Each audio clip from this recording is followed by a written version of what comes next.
तक्कू क्यों कॉल कर रहा है? हैं? हाँ हाँ बोल। मनोज भाई अभी के अभी सोसाइटी की लॉबी में आइए जल्दी। हाँ बट हेलो, अरे रख दिया, ठीक है मैं देख के आता हूं।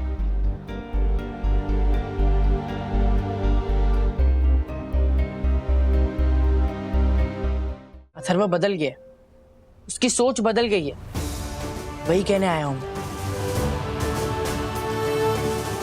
वाह वाह वाह, आज मैं इतना खुश हूं अथर्वा। मांगो तुम्हें क्या चाहिए, क्या करना है तुम्हें?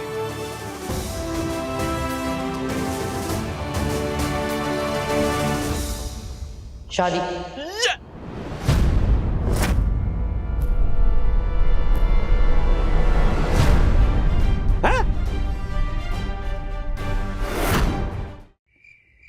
इतनी बड़ी कंपनी है आपकी, सिर्फ 25,000 रुपए के लिए थोड़ी ना नौकरी से निकालेंगे। निकाल ही देंगे वैनी। मेरा बॉस यही सोचेगा कि मैं झूठ बोल रहा हूं, सच नहीं। वो सोचेगा कि मैंने पैसे खा लिए। एक मिनट, ऐसा क्यों सोचेंगे वो? क्योंकि मैंने ही उसको ऐसा सोचने के लिए रीजन दिया। मतलब? 2 दिन पहले मेरी उससे पैसों को लेके बहस हुई थी। Yeah, Steve, about the consignment you sent me, it's actually perfect. क्या हुआ? मैंने बेल तो नहीं बजाई, क्यों है? सर बात करनी थी, ये जो मुझे पिछले महीने का ओवरटाइम का चेक मिला है, ये इसमें गड़बड़ है। अकाउंट से बात करो। मैं अकाउंट्स में गया था लेकिन उन्होंने कहा कि आपसे आके बात करने को, इसलिए मैं इधर आया। Steve, I'll call you in 5 minutes. ये देखिए।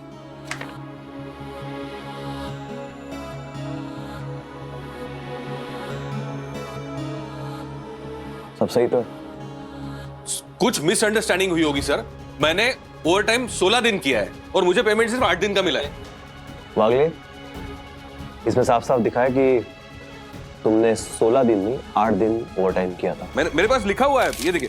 ये मिस्टर वागले, ओवरटाइम के पैसे कंपनी के फाइल्स की एंट्री देखकर दिए जाते हैं, स्टेशन से खरीदी तुम्हारी ये डायरी देखकर नहीं। अरे पर सर मेरे पास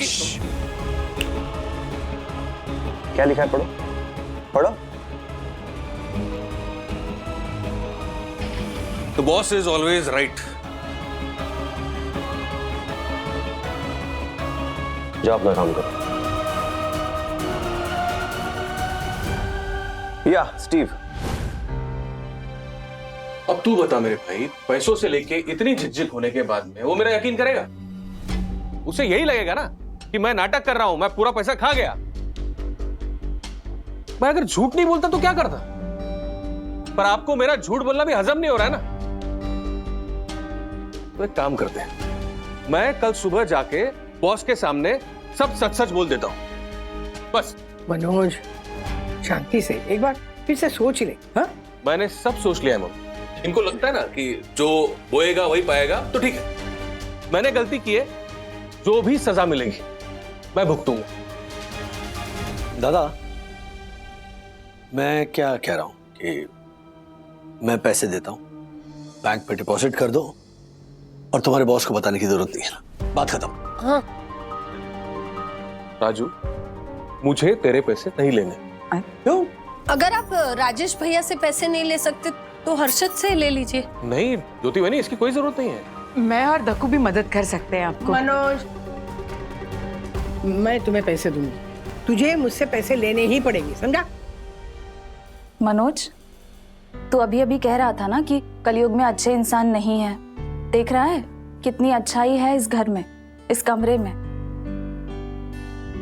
अच्छाई है विद्या, अच्छाई है, लेकिन मैं इस अच्छाई के लायक ही नहीं हूं। अरे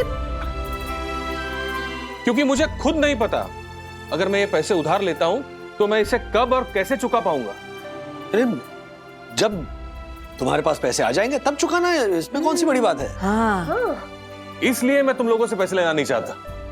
उधार देने वाला इंसान ब्याज लेता है, किस्त न मिलने पे घर के सामने आके खड़ा भी रहता है। तुम लोग नहीं करोगे ना, क्योंकि मैं तुम लोगों का अपना हूं। तुम लोगों को लग रहा है तुम मेरी मदद कर रहे हो, लेकिन तुम लोग मेरी आदत बिगाड़ रहे हो। यार, जब सर को ऊंचा रखना होता है ना, तो सर पे हमेशा तलवार लटकनी चाहिए। बस तेरा मैं कल सुबह जाके बॉस के सामने सब कुछ सच सच बोल दूंगा, फिर चाहे जो हो। देखा जाए। हाँ, आपको जरूर तकलीफ होगी। मनोज खुददार नहीं है, ये ताना नहीं मार पाओगे आप।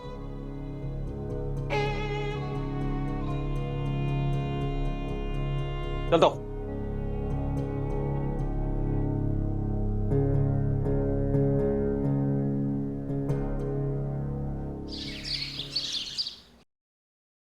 फिर हुआ क्या, पैसे मिले?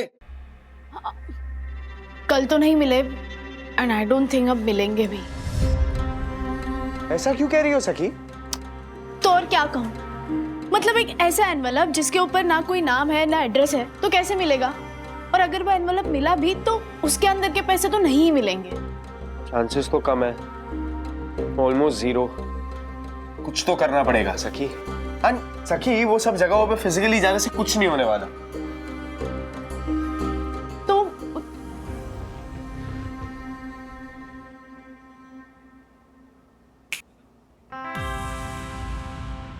Modern problems require modern solution Sakhi. Journalist Sakhi Wagle, time for some action. Action?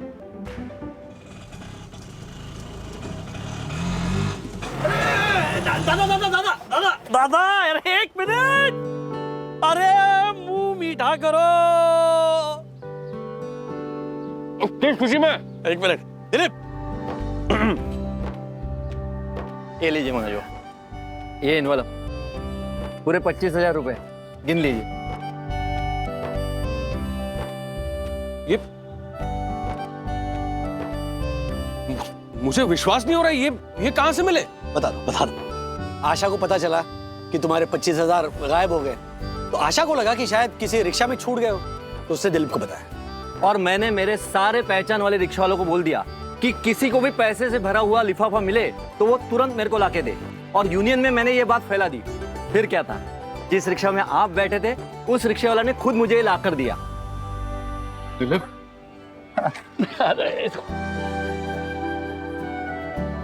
तुझे पता नहीं है दिलीप ने मुझे किस मुसीबत से बचा लिया। ये पैसे मिलना किसी चमत्कार से कम नहीं है यार। देखा दादा, मतलब हो सकता था कि उस रिक्शा वाले को इन पैसों की जरूरत हो, चाहता तो वो ये बात छुपाता, लेकिन उसने ईमानदारी दिखाई और ये पैसे लौटाए। आज भी अच्छे लोग हैं दुनिया में दादा, है ना? ये चमत्कार उसी का तो सबूत है। सही बोलते हैं मनोज भाऊ, राजेश भाऊ, अभी मैं निकलता हूँ, मेरे को जाना पड़ेगा। Thank you Dilip.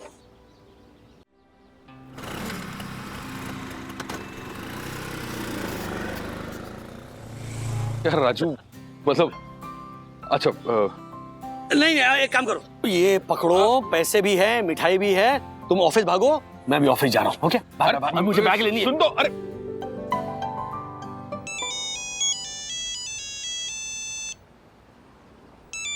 Hello hello, Manoj वागले बोल रहा हूँ।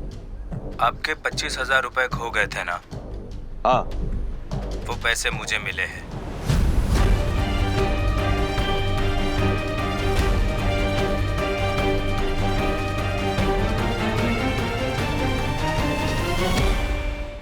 प्लीज अगर आपको ऐसा कोई एनवलप मिले तो प्लीज कांटेक्ट कीजिए।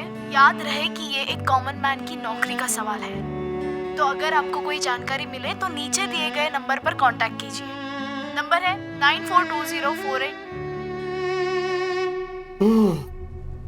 क्या हुआ विद्या, लिफाफा मिला? कुछ पता चला? नहीं ना काकू, मैंने पूछा उसे कि क्या हुआ क्या कुछ पैसों का, तो घर आके बताता हूँ क्या बात टाल दी।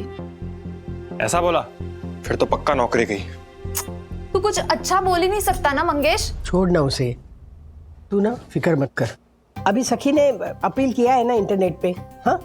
तो अगर भला आदमी होगा और उसे पैसे मिले होंगे ना तो जरूर वापस करेगा। हाँ? किसी भले आदमी को मिला होगा तब ना। आज की डेट में फ्री का हुआ पैसा कौन वापस करता है?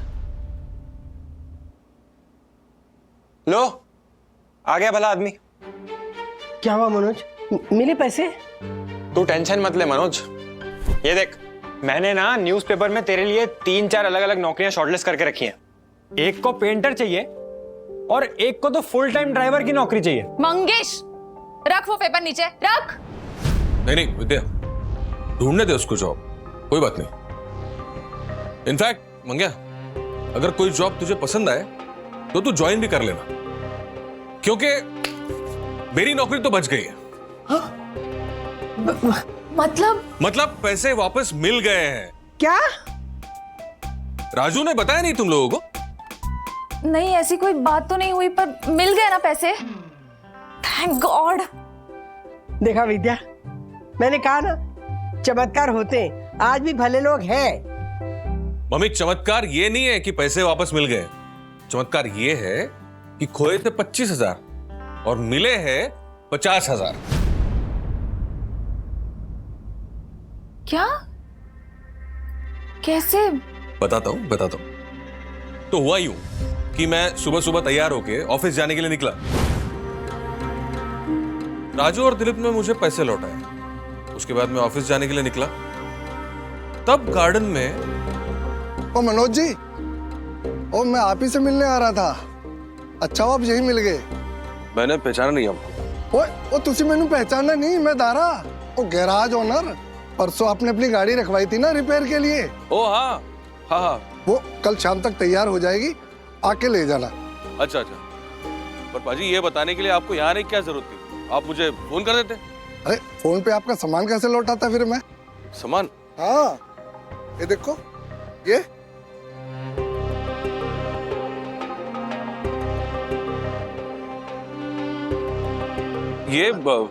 आप ही के है जी। उस दिन गैराज में गिर गए थे, अब बहुत जल्दी में थे ना, तो रुमाल निकालते हुए वो गिर गए थे। मैंने आपको बुलाने की कोशिश की पर आप निकल गए। पर ये शुक्र मनाओ कि मेरी नजर पड़ गई उस पे। माना कि दुनिया अच्छी नहीं है, पर हम जैसे लोगों की वजह से चमत्कार होते रहते हैं। हाँ बिट्टू, मैं क्या बोल रहा हूँ सुनिए। हाँ, और लाल गड्डी जब पाजी, सामान सुनिए। लाल गड्डी में सामान रखा ना, वो कर दिया।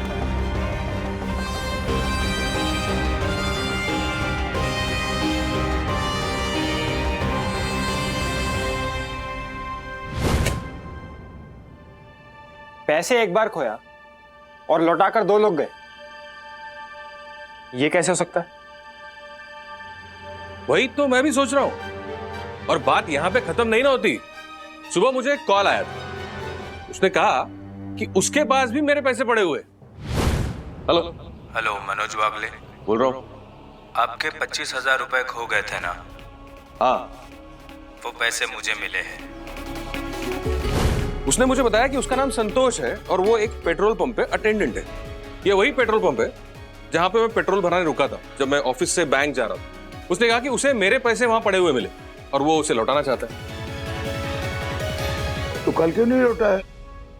अचानक आज उसका ज़मीर जग गया। एग्जैक्टली, मुझे भी यही लगा कि कोई मेरे साथ मजाक कर रहा है, क्योंकि एक ही लिफाफा 3 अलग अलग लोगों को कैसे मिल सकता है। इसलिए मैंने उसको ऑफिस बुलाया ताकि वो ऑफिस आए तो मैं आमने सामने बात क्लियर कर लूं। वो आया, लेकिन चुपचाप, बिना किसी को बताए चुपचाप वो लिफाफा मेरे ऑफिस के रिसेप्शन पे छोड़ के चला गया। 25,000 खोए थे और 75,000 रुपए मिल गए। दिलीप ने जो 25,000 रुपए दिए वो तो मैंने बैंक में डिपॉजिट करा दिए। अब सवाल ये है कि ये 2 25,000 के लिफाफे किसने दिया हो?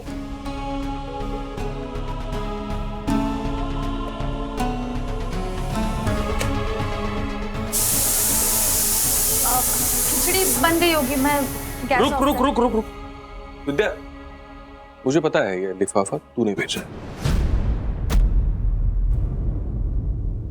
क्या?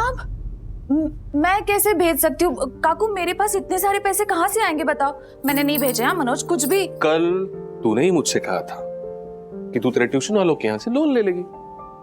ये पैसे वहीं से आए ना? मम्मी, तूने इसके लिए लोन लिया? मैं 2 महीने से बोल रहा हूं मेरे को मोबाइल चाहिए नया, तू कहती तेरे पास पैसे नहीं है। और 1 मिनट, ये तो 2 लिफाफों का हुआ, ये तीसरा कहां से आया? मम्मी, हाँ? तू कुछ बोलेगी या मैं बोलूं? मम्मी, ये तीसरा लिफाफा तूने भेजा ना? नहीं राधिका तुम? मैंने नहीं लिफाफा दिया। मम्मी। हाँ ठीक है, मतलब मेरा बच्चा है तो मुसीबत में तो मैं मदद नहीं करूंगी। विद्या, वो बच्चों की साइकिल को बैलेंस करने के लिए 2 एक्स्ट्रा पहिए आते हैं, वो याद है तुझे? वो 2 एक्स्ट्रा पहिए मेरी भी साइकिल को थे। मेरे साथ के जितने दोस्त थे वो 6-7 साल की उम्र तक साइकिल बैलेंस करना सीख गए थे, लेकिन मेरी मम्मी ने मुझे 10 साल की उम्र तक वो 2 एक्स्ट्रा पहिए नहीं निकालने दिए, क्योंकि उसे लगता था कि मैं गिर जाऊंगा। और एक बार मैं मेरे एक दोस्त की साइकिल, जिसको 2 एक्स्ट्रा पहिए नहीं थे, वो चलाने गया बिना मम्मी को बताए। हाँ तो गिरा था ना, कितने जोर से गिरा था साइकिल से, दोनों घुटने छिल गए थे, पता है? याद है मम्मी, याद है। मैं गिर गया था, लेकिन मैं जिस दिन गिरा ना मम्मी, उस दिन से मैं साइकिल बैलेंस करना सीख गया। तो मम्मी मुझे अभी भी गिरने दे, मैं गिरूंगा तभी तो सीखूंगा ना।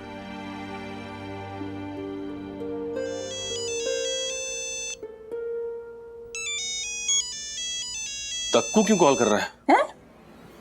हाँ हाँ बोल। मनोज भाई अभी के अभी सोसाइटी के लॉबी में आइए जल्दी। हाँ बट हेलो, अरे रख दिया, ठीक है मैं देख के आता हूं।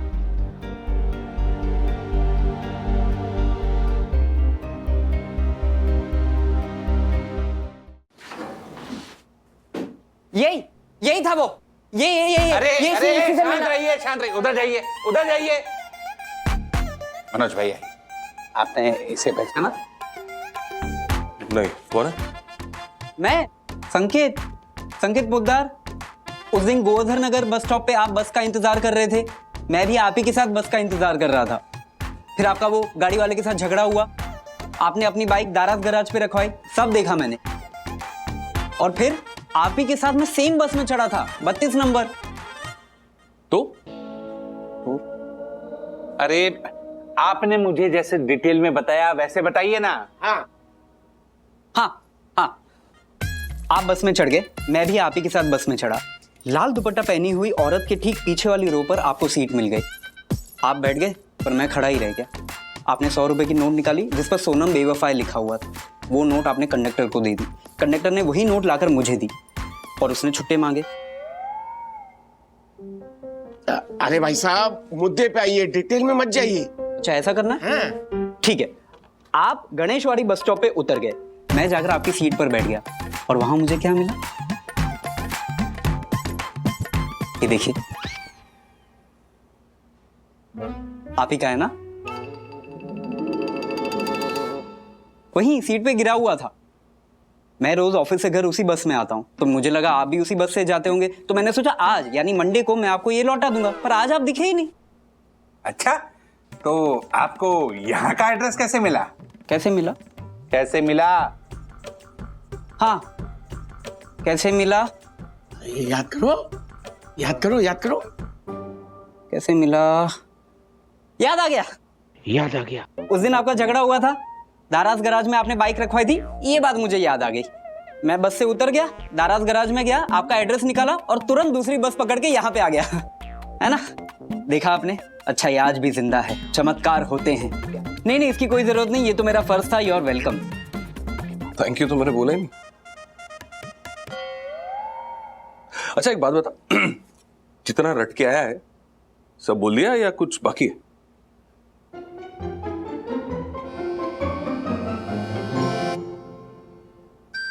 अच्छा, किसने रटवाया ये सब?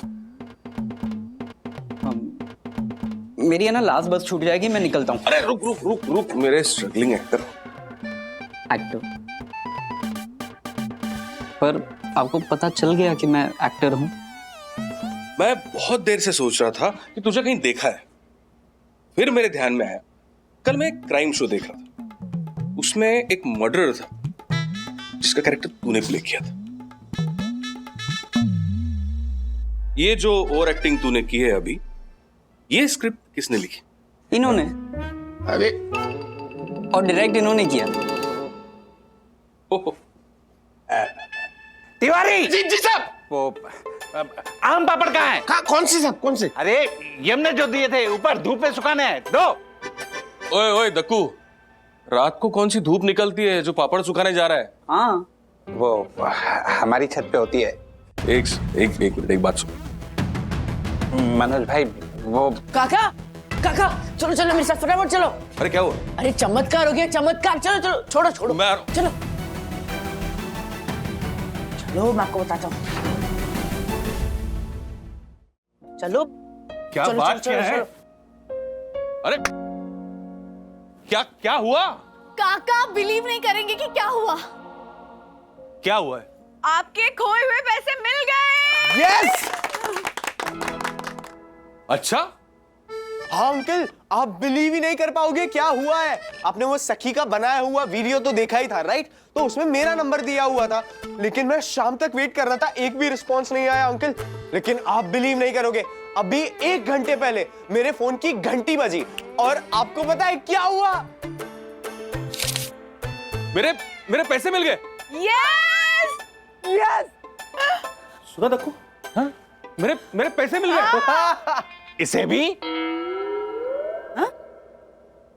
इसे भी नहीं, इसे ही। दक्कू, तेरी हिंदी विवान जैसे खराब हो गई है।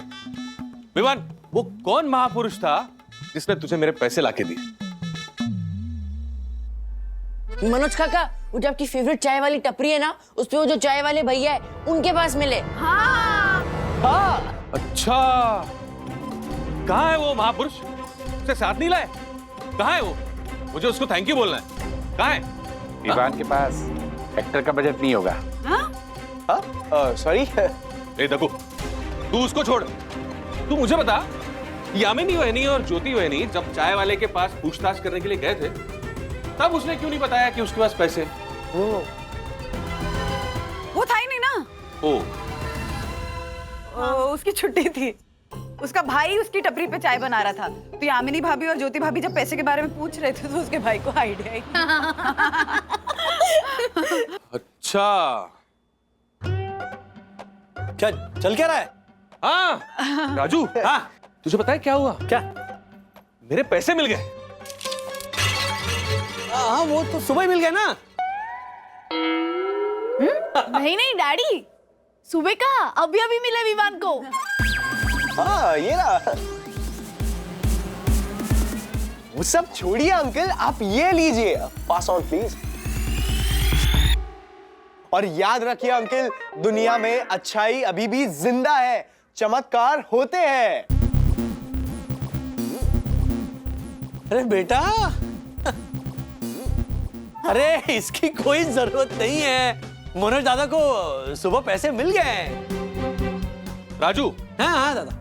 अब तो एक बात बता, अगर ये मेरे पैसे हैं, तो जो पैसे तूने मुझे सुबह दिए वो किसके पैसे थे? तुमने मनोज दादा को सुबह पैसे दिए? हाँ मतलब मैं बताना भूल गया कि दादा को सुबह पैसे मिल गए। Bye bye. रोक रोक रोक रोक। I am sorry. देखो वो क्या है ना कि सखी को वीडियो बनाने मैंने बोला था, वो मेरा आइडिया था, तो मुझे रिस्पॉन्सिबल फील हो रहा था, कुछ उसमें कोई रिस्पॉन्स ही नहीं आया, तो इसलिए फिर मैंने बोला मैं ही पैसे दे देता हूँ, प्लीज मुझे मारना मत। आई अप्रिशिएट योर हेल्प, लेकिन तुम क्यों ये सब कर रहे हो? वो अंकल मुझे हेल्प करनी थी, अब मैं भी इस फैमिली का पार्ट हूँ ना अंकल, तो हैं? ये कब डिसाइड हुआ, ये कब बन गया फैमिली का पार्ट? डैडी विवान सिर्फ हेल्प करना चाहता था और मैं अपने इंटर्नशिप की सैलरी से उसे पैसे देने वाली थी, क्योंकि काका हमें से किसी से भी ऐसे डायरेक्टली पैसे नहीं लेते, इसलिए हमने ये स्टोरी बनाई। अच्छी स्टोरी थी और मैं मान भी लेता अगर ये सेम आइडिया और 3 लोगों को नहीं आया होता तो। क्या? और 3 लोग? वो कौन है? विद्या, मम्मी, डक्कू महाराज और अब ये महापुरुष विवान। सुबह से मुझे 5 लिफाफे मिल चुके हैं। कल तक 25,000 रुपए के लिए हाथ पांव मार रहा था मैं, और आज 1.25 लाख रुपए जमा हो गए। सबकी कहानी भले ही झूठी थी, पर इरादे सच्चे और नेक। तू सही कहता है राजू। इस दुनिया में वाकई सच्चाई अभी भी जिंदा है और चमत्कार होते हैं। यस। लेकिन दादा मतलब आपकी खुददारी पर नाज है मुझे, लेकिन जब मतलब हेल्प की जरूरत हो तो अपनों से पैसे लेने में कैसा हिचकिचाना? हाँ, और अगर कोई फ्लैट खाली है तो मैं भी साई दर्शन में ही शिफ्ट हो ही जाता हूँ। इसका अपना ट्रैक चल रहा है। मनोज भाई, मनोज भाई, मनोज भाई, चौप यहाँ पे मिल गए। अब मानोगे नहीं, आप यकीन नहीं करेंगे कि क्या हो गया। क्या हो गया? पैसे मिल गए, पैसे पैसे मिल गए, आपके पैसे मिल गए। बोलो। सेम स्टोरी वापस रिपीट होने वाली। अच्छा, कहाँ मिले? बैंक में। बैंक में? बैंक के पास से। हाँ, जिस बैंक में आप वो पैसे डिपॉजिट करने गए थे ना, वहीं पे गिरे पड़े थे, वहीं से मिले। अरे बाबा, इस दुनिया में अच्छा अभी भी जिंदा है। हाँ?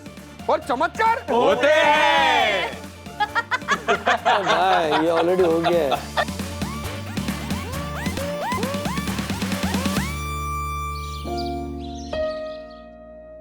आप सानिया, वो पिरामिड कंस्ट्रक्शंस की फाइल मेरे टेबल पर होनी चाहिए शाम तक। मैं कमिंग सर।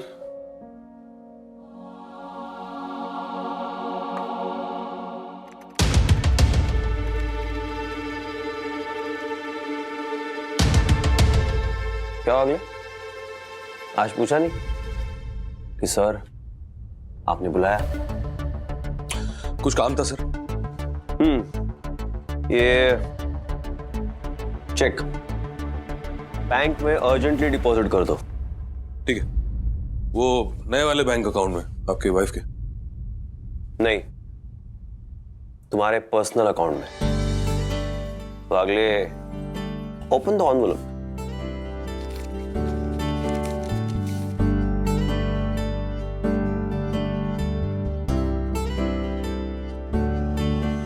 ये पैसे? मैंने दोबारा एंट्रीज चेक की और तुम सही थे। तुमने 8 दिन नहीं बल्कि 16 दिन ओवरटाइम किया था। सो यस, ये तुम्हारी पेंडिंग अमाउंट है और it's all yours. Thank you sir. पागले, अब ऐसे खड़े मत रहो, गो बैक टू वर्क।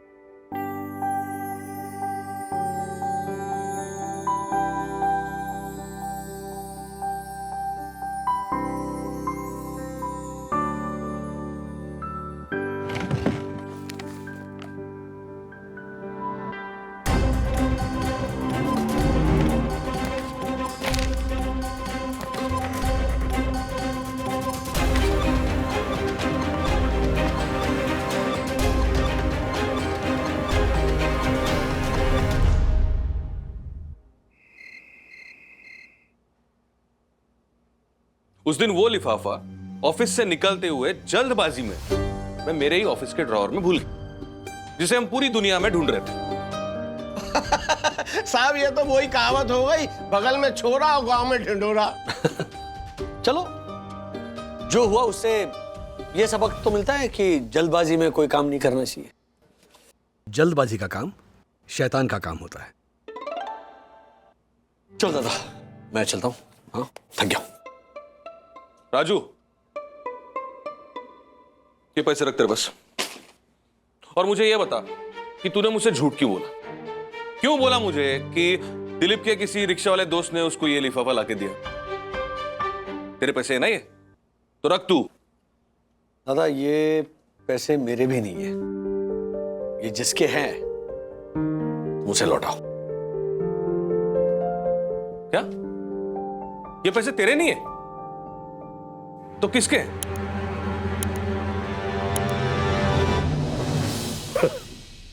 फिर से भिंडी। हाँ मनोज, खाना लगाया देख। उस दिन तुझे भिंडी नहीं खाने को मिली ना, तो विद्या ने आज तेरी पसंद की भिंडी फिर से बनाई। आजा।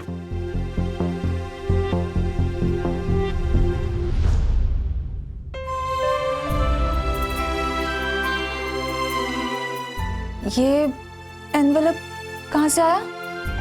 इनसे पूछो। कमाल है, आपने भी, और हमें बताया भी नहीं ना। अच्छा, कैसे बताते? तूने बताया था मम्मी? वैसे तो हमेशा मुझे ताना मारते रहते हैं, आज अचानक ये प्यार कहां से उभरा है? अचानक? तेरी याददाश्त भी ये माँ की तरह कमजोर है। अरे तुझे शायद याद नहीं, मैंने तुझसे हमेशा प्यार जताया है, लेकिन तुझे कभी दिखा ही नहीं। तू बहुत छोटा था इसलिए शायद तुझे याद नहीं होगा, पर वो तेरी माँ नहीं बल्कि मैं था। तेरी साइकिल से एक्स्ट्रा पहिया निकालने नहीं दिया था। मैं नहीं चाहता था कि तू गिरे, उस वक्त नहीं चाहा तो अब कैसे गिरने दूं?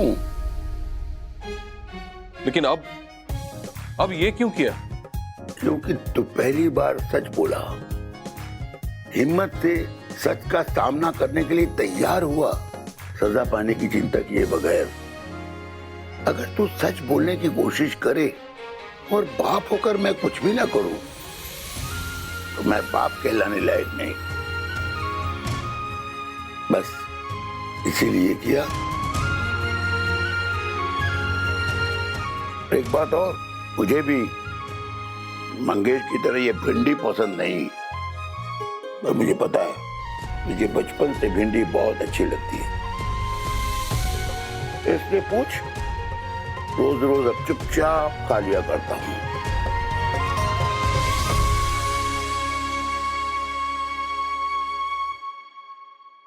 मेरे हाथ से खा के देखो।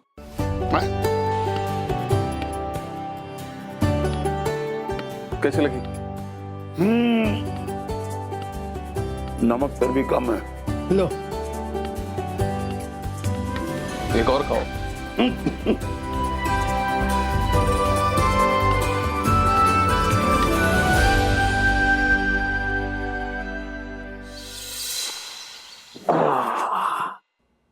यार क्या कर रहे हो तुम? राजेश, क्या तुम एक सच्चे पिता हो? अपने बेटे या बेटी के अच्छे दोस्त हो? मैं हूं, क्योंकि आज मेरा 15 साल का बेटा अपनी कंपनी का सीईओ बनने जा रहा है। आज से 1 साल पहले वही बेटा मोबाइल गेम, सोशल मीडिया और अपने निठल्ले दोस्तों के कब्जे में था। क्या कर रहे हो तुम? मैं? हाँ तुम। पेपर पढ़ रहा हूं। खोलो ये पेपर, देखो इसमें ट्यूशन क्लासेस की एडवर्टाइजमेंट होगी। 99%, 98% लाने वाले बच्चों की फोटो होगी। है? तुम्हारे बेटे की फोटो क्यों नहीं है इसमें?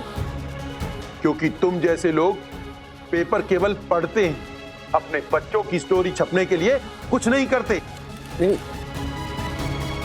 ऐसा नहीं है, मतलब मैं। अगर तुम्हारे बेटे ने 10th का एग्जाम दिया है, तो आने वाले 10 साल बाद तुम्हारा बेटा किसी बस का ड्राइवर होगा या किसी प्लेन का पायलट, ये केवल तुम डिसाइड कर सकते हो। आज तुम्हारा बेटा सो रहा है। मैं जगाता हूं उसे। रुको, वो नहीं सो रहा है, सो रहे हो तुम। मिस्टर राजेश वागले, जाग जाओ, ये जागने का समय है। एक अच्छा बाप बनने के लिए अपने बेटे के दोस्त बनो, उसके इंस्पिरेशन बनो, उसे मोटिवेट करो। तुम ही हो तुम्हारे बेटे के जीवन के शिल्पकार। जाओ और जाकर पूछो उसे, कौन हो तुम? तुम्हारे बेटे को आईना दिखाने की जरूरत है, उसे पूछने की जरूरत है, कौन हो तुम? क्या पूछोगे? अथर्व, कौन हो तुम? अथर्व राजेश वागले। नहीं, अगर तुम राजेश वागले के बेटे होते तो तुम्हारा जवाब कुछ और होता। डैडी क्या कर रहे हो? यही तो मैं तुमसे पूछ रहा हूं कि तुम क्या कर रहे हो? कुछ नहीं। दुनिया देखो अपने अपने टारगेट की ओर दौड़ रही है और तुम क्या कर रहे हो? कुछ नहीं कर रहे हो।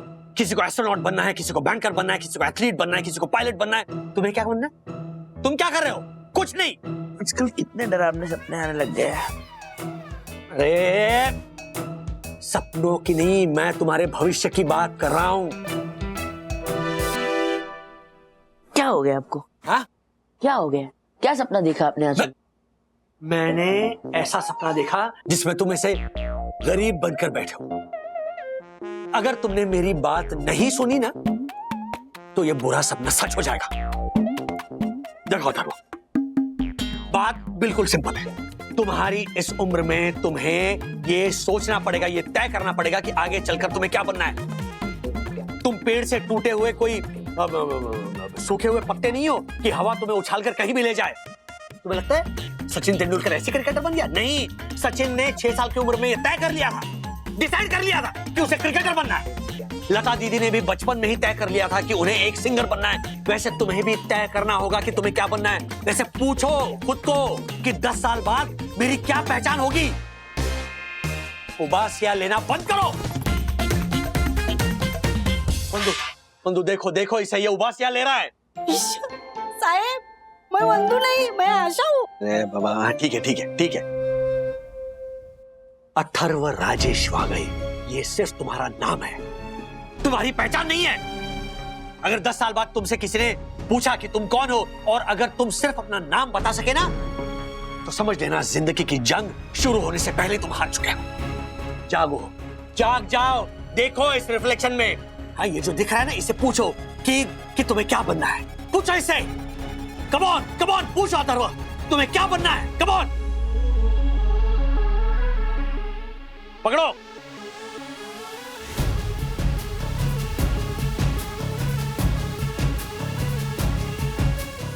पूछो खुद को कि मैं कौन हूं, मैं क्या बनना चाहता हूं।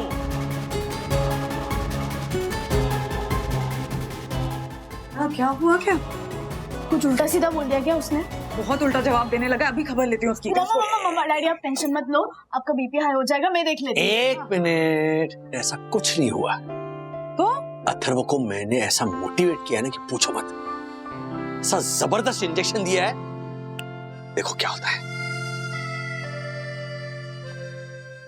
ये क्या था? डैडी ने सोशल मीडिया पे कोई मोटिवेशनल स्पीकर चंद्रकांत चोपड़ा को सब्सक्राइब किया है।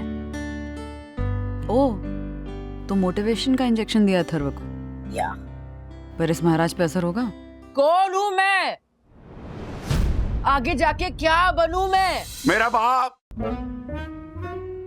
मुझे इंजीनियर बनाना चाहता था, पर अफसोस मैं बन नहीं पाया। हे, तू इंजीनियर बनेगा तो सिर्फ इंजीनियर। इंजीनियर? पर कौन सा दादाजी? सिविल, मैकेनिकल, सॉफ्टवेयर या फिर एरोनॉटिकल? ब्रो, ये सब पुराना हो चुका है, पुराना। तू आज का नहीं कल का सोच। तू डेटा साइंटिस्ट बन या फिर प्रोफेशनल हैकर बन, क्योंकि जो हमारे घर पर फैन रिपेयर करने वाला आता है वो भी इंजीनियर है। तो कोई फायदा नहीं है इंजीनियर बनकर ब्रो। हाँ, ये बेस्ट होगा। No no no no no, hacker नहीं। हैकर बनोगे तो पुलिस पकड़ के ले जाएगी, समझे? तुम मेरी तरह एडवोकेट बनोगे, एडवोकेट, समझे? नहीं नहीं नहीं, एडवोकेट नहीं अथर्व। एडवोकेट बनोगे तो धमकियां मिलेंगी, कोई किडनैप कर लेगा तुम्हें। उससे अच्छा शेफ बनो, शेफ, क्योंकि लोगों को खाना खिलाना पुण्य का काम होता है, समझे? शेफ। अथर्व, फोकट का हॉर्न बजाने में किसी का कुछ नहीं जाता। तुम बनोगे तो सिर्फ मेरे जैसी महान अभिनेत्री, सॉरी, मेरे जैसा महान अभिनेता, मेरे जैसा महान अभिनेता, मेरे जैसा महान अभिनेता। नहीं अथर्व, तू ना मास कम्युनिकेशन या किसी मीडिया में स्पेशलाइजेशन करके किसी न्यूज चैनल का हेड बन। ओके अथर्व बेटा, तू इसकी मत सुन, तू मेरी बात सुन। ये न्यूज वाले क्या करते हैं? इधर की बात उधर करते हैं, उधर की न्यूज इधर करते हैं, है ना? तू जा डॉक्टर बन। देख, हमारे घर में 2 पेशेंट है कि नहीं? दोनों की फीस बच जाएगी ना अगर तू डॉक्टर बनेगा तो। समझ में आई बात तेरे? छोटे, मैं बोलता हूँ बाकी सारे प्रोफेशन को कल्टी देके तू क्रिकेटर बन जा। क्या है, आज का हर एक क्रिकेटर मॉडल बन जाता है, मतलब आम के आम, गुठलियों के भी दाम। Chef Atharva, chef.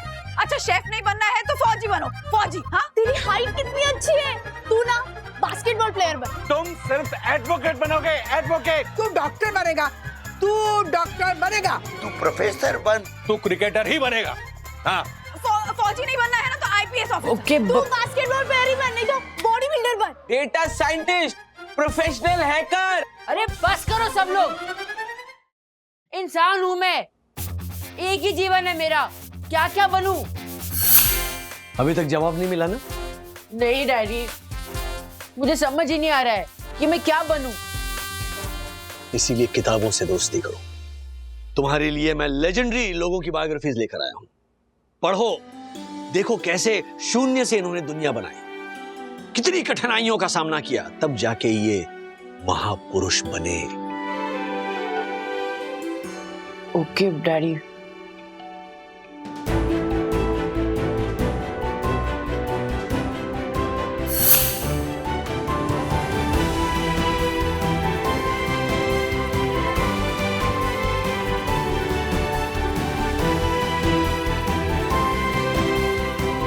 कुछ भी करके मैं कल सबको बता दूंगा कि मैं क्या करने वाला हूं।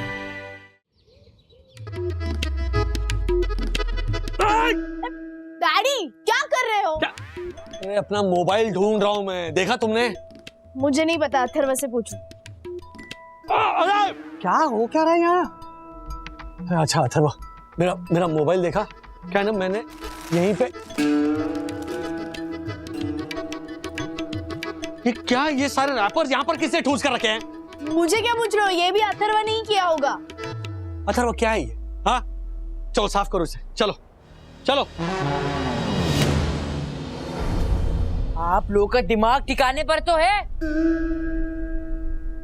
मैंने चिप्स नहीं खाए तो मैं ये रैपर नहीं उठाऊंगा।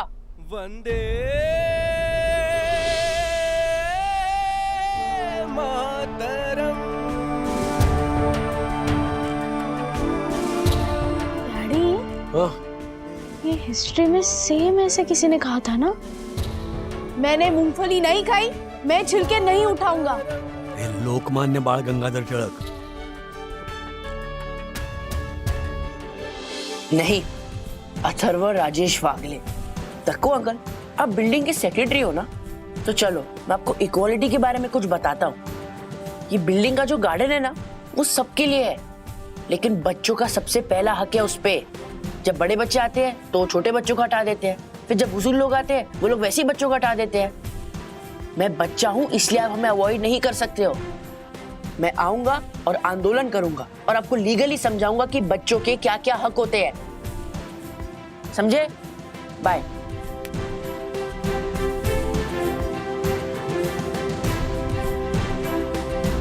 इक्वालिटी, आंदोलन, लीगल लैंग्वेज।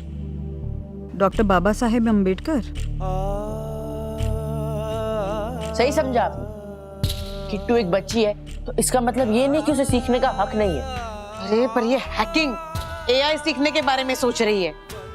तो क्या हुआ? कल की भाषा है एआई। कोई मेरे साथ हो या ना हो, इन बच्चों के लिए एआई और कंप्यूटर प्रोग्रामिंग सिखाने की क्लासेस मैं शुरू करूंगा। नए जमाने की भाषा सीखने का हक हर बच्ची को है। अगर बेटियां पढ़ाओगे नहीं तो देश आगे कैसे बढ़ेगा? प्रणाम।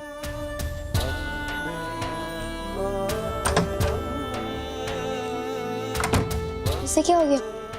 बेटियों की शिक्षा, महात्मा ज्योतिबा फुले। यस।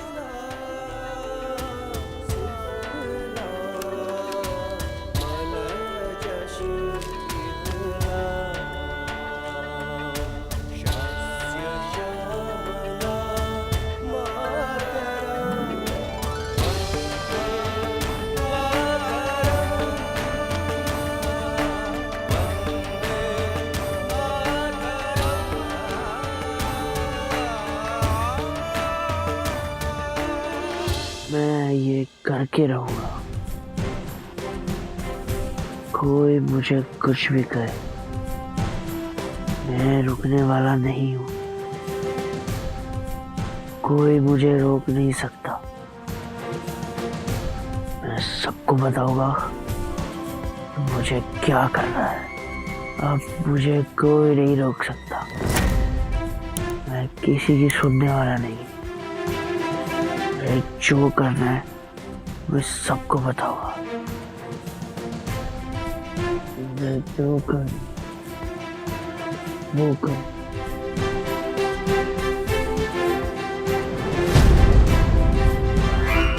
राज!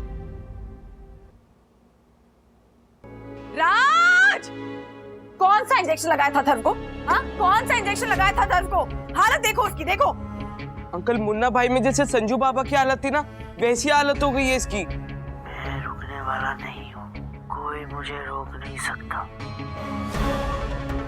मैं सबको बताऊंगा मुझे क्या करना है।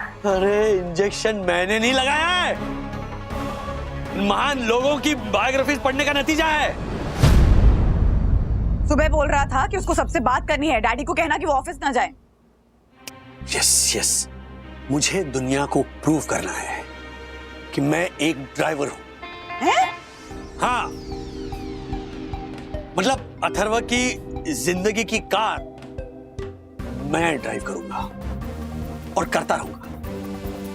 गाइस, अब हमें अथर्व के भविष्य की चिंता करने की कोई जरूरत नहीं है। मुझे उस महान टीचर जैसा फील हो रहा है जिसका एक बिगड़ा हुआ स्टूडेंट पुलिस इंस्पेक्टर बन गया हो। मुझे गारंटी है कि अथर्व महान आदमी बनेगा। अब मुझे सब कुछ तो साफ साफ दिख रहा है। लोग हमें अथर्व के नाम से पहचानने वाले। डैडी, मैं आपका एंथुसियाज्म समझ सकती हूँ, लेकिन भूलना मत कि वो अथर्व है। बैकफायर होने के भी चांसेस है। क्या बोल रही हो उल्टा पुल्टा? शुभ शुभ बोलना।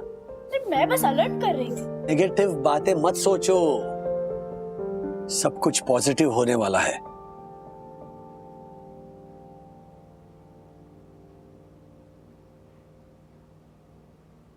डैडी, आपने मेरी आंखें खोल दी। अगर मैं स्वामी विवेकानंद हूं तो आप रामकृष्ण परमहंस हो। अगर मैं पंडित जवाहरलाल नेहरू हूं तो आप महात्मा गांधी जी हो। अगर मैं सचिन तेंदुलकर हूं तो आप रमाकांत आचरेकर हो। पहला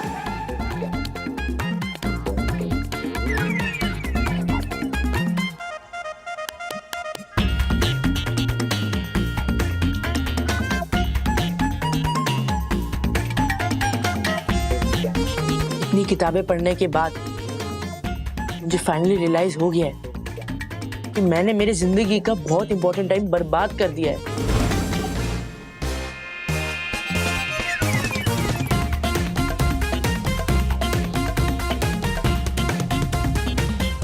क्या बात, यही सुनना था मुझे तुम्हारे मुंह से, यही सुनना था। पूरा दिन वीडियो गेम्स खेलने वाला, हर बात पे उल्टा जवाब देने वाला। ये हमारा ही बेटा है ना? देखो,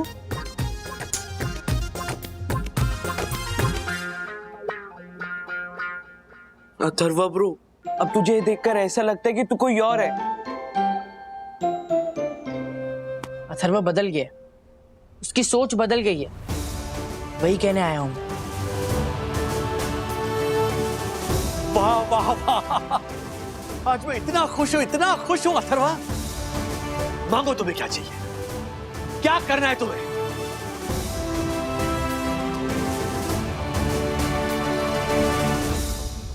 शादी।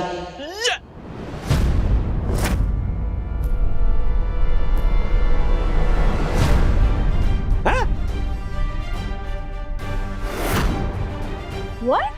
क्या? Bro, are you serious? Yes bro, I'm serious. सही सुना आप लोगों ने, मुझे शादी करनी है। शादी, विवाह, मैरिज, लग्न।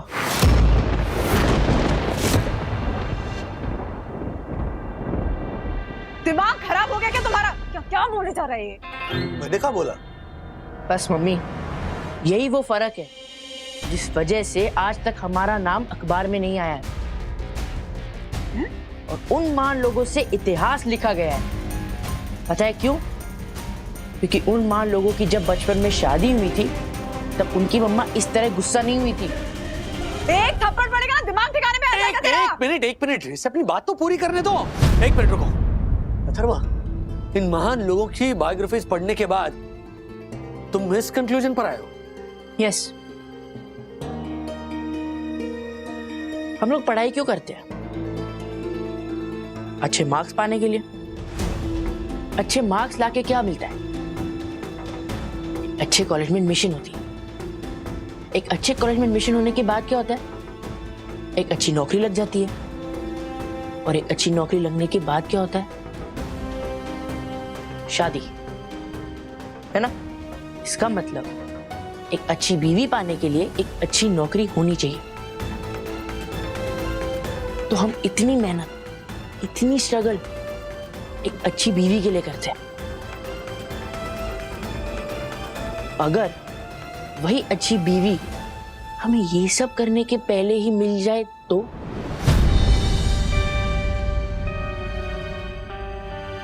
डैडी, उन किताबों में वही लिखा है, हर महान इंसान की शादी 10-12 साल में ही हो जाती है। मैं तो 15 साल का हूं। तो एक महान इंसान बनने का पहला कदम होना चाहिए शादी करना। मैं कल आपके सामने एक रिसर्च प्रेजेंट करूंगा और हम इस टॉपिक पे चर्चा उस रिसर्च को देखने के बाद करेंगे। लेकिन याद रखना, शादी करना मेरा जन्म सिद्ध अधिकार है और वो मैं लेकर रहूंगा।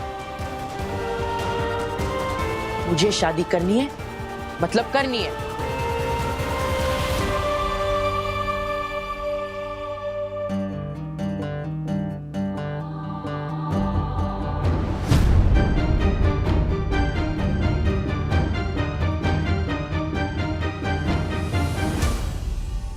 दादाजी, क्या आपको पता है कि जब आपके दादा दादी की शादी हुई थी तब उनकी उम्र क्या थी? दादा की उम्र होगी कोई 10-12 साल। हाँ, और मेरी दादी की उम्र थी 12 और दादा की थी 14। यस। ये क्या उम्र है शादी करने की? हर्षद, आप कुछ ज्यादा ही टीवी शो देखने लगे हो। उसमें जो भी होता है वो सब सच नहीं होता। अरे मैं टीवी शो की बात नहीं कर रहा हूँ बावरी। कल से हमारी सोसाइटी में जो शो शुरू होने वाला है ना, मैं उसकी बात कर रहा हूँ। अथर्व की शादी। अरे तो इसमें गलत क्या है पापा? आप भी तो मेरी शादी की बात तब से कर रहे हो जब से मैं 16 की हुई हूँ, तो वो 15 का है। हाँ, अगर ये बात अथर्वा के पेरेंट्स के दिमाग में आई होती तो वो गलत होती, लेकिन ये बात अथर्वा के दिमाग में आई है, इसका मतलब उसके पीछे कोई ना कोई सॉलिड लॉजिक है। My friend is coming with a new trend. मैं जा रहा हूँ। किधर जा रहा तू? एक नए रेवोल्यूशन में मदद करने। शाबाश बेटा, रिलेशनशिप में मदद करनी चाहिए। अरे वो रेवोल्यूशन की बात कर रहा है, रिलेशन की नहीं। वो क्रांति की बात कर रहा है वो। ओ, लेकिन आप लोगों को क्या लगता है, वागले परिवार अथर्व की शादी के लिए मान जाएगा? अभी तो रिसर्च के बाद ही पता चलेगा। कौन सी रिसर्च?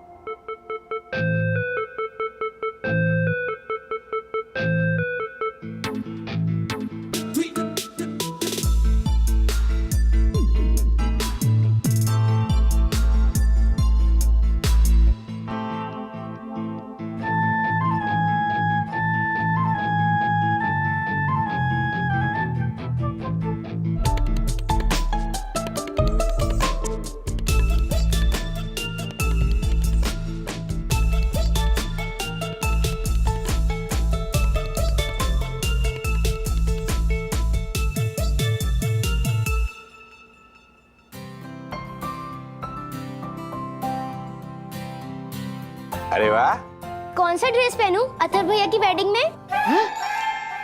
एक्चुअली मुझे हल्दी और वेडिंग सेरेमनी के लिए ना 2 और ड्रेस चाहिए।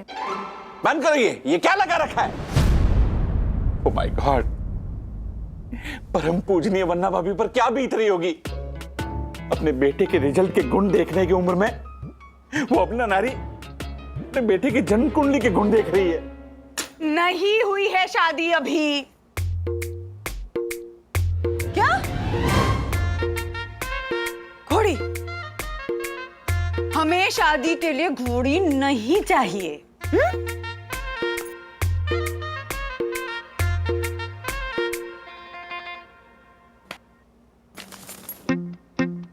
घोड़ी वाले का फोन था, पूछ रहा था कि अथर्व की शादी के लिए घोड़ी चाहिए।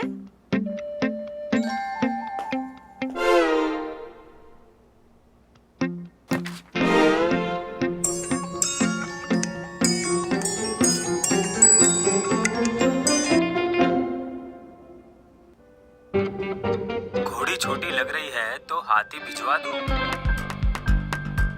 दोनों का रेट सेम है, फर्क नहीं है। ऊंट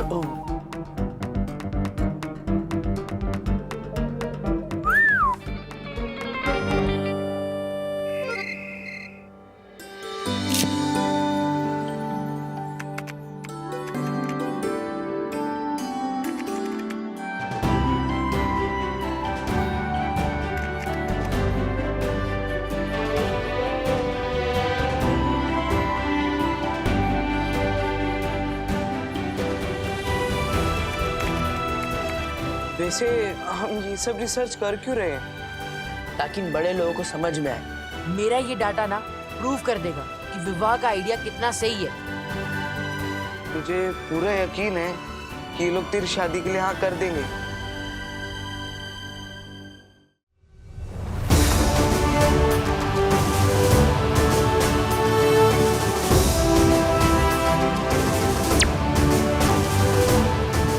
PPT प्रेजेंटेशन ऑफ बाल विवाह। क्या बात है, 4 दिन ऑफिस क्या गए तुम, एकदम कॉर्पोरेट बन गए। Thank you. हमारे सोसाइटी के 80% दादा दादियों की शादी तब हुई थी जब वो 10-12 साल के थे। तो ये है उन दादा दादियों के दादा दादी की डेटा रिसर्च। एक मिनट, दादा दादियों के दादा दादी मतलब ग्रेट ग्रेट ग्रैंड पेरेंट्स। मैंने पहले ही भविष्यवाणी की थी, ये पूरा प्रोजेक्ट बैकफायर होने वाला है। साइलेंस। हाँ बैठ जाओ।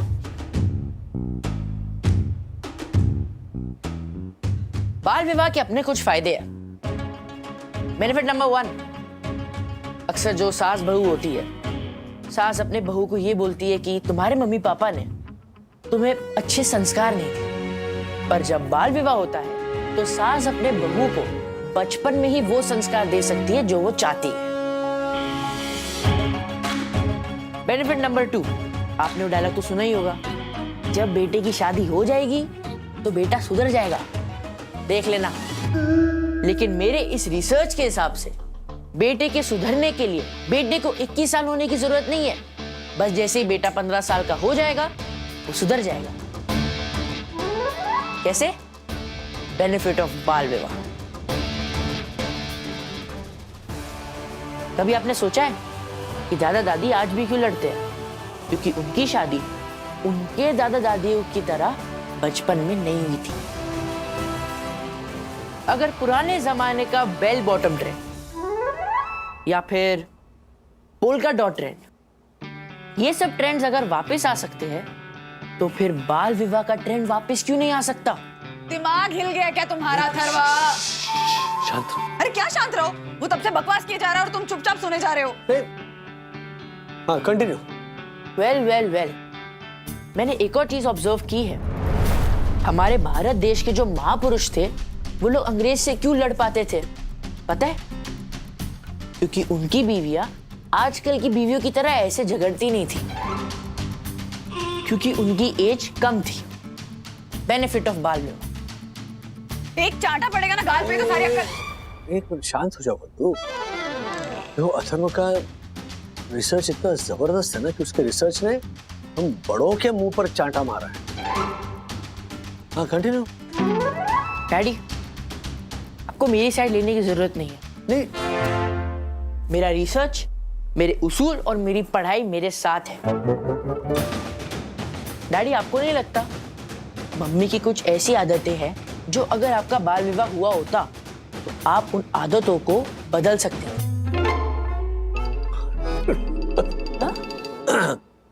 हाँ? मम्मी की? एनीवे, कोई जबरदस्ती नहीं है। आप सबके पास 24 घंटे है। आप डिसाइड करना और फिर मुझे अपना फाइनल डिसीजन बता देना। आपके फाइनल डिसीजन के बगैर मैं कोई कदम नहीं उठाऊंगा। इस घर में शहनाई तभी बजेगी जब आप सब लोग रेडी होंगे। प्रणाम।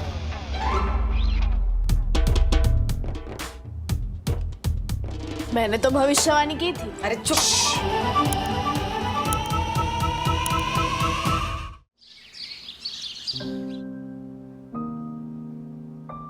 Congratulation sir. क्यों?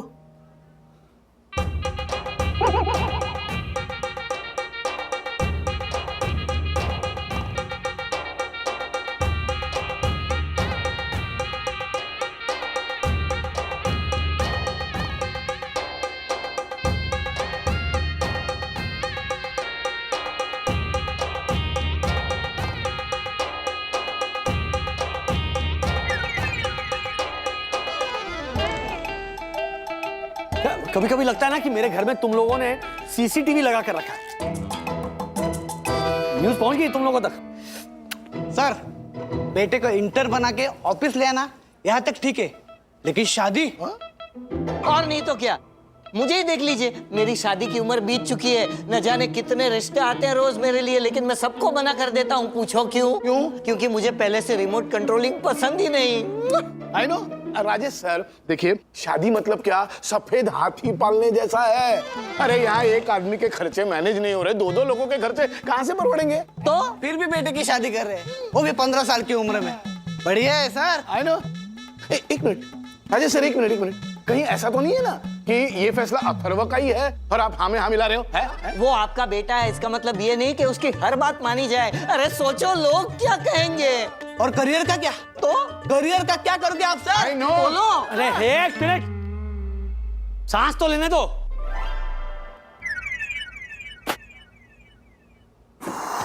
सांस ले लो, लेकिन फैसला भी आज ही लो। I know. और सर नए कपड़े भी तो सिलवाने पड़ेंगे। और सर मेहंदी पे कौन से गाने पे डांस करना है वो भी तो सोचना होगा ना। और शादी में खाना क्या होगा उसका मेन्यू तो मैं ही डिसाइड करूंगा ना। I know. मैं 3 तक गिनूंगा, उसके पहले तुम तीनों यहां से गायब हो जाओ। 1 2 3। लॉजिक में पकड़ा है अथर्व ने, इस लॉजिक पर किसी मैजिक से तोड़ निकालना होगा। ऐसे और भी मजेदार वीडियो के लिए हमारे चैनल को लाइक, शेयर और सब्सक्राइब करें।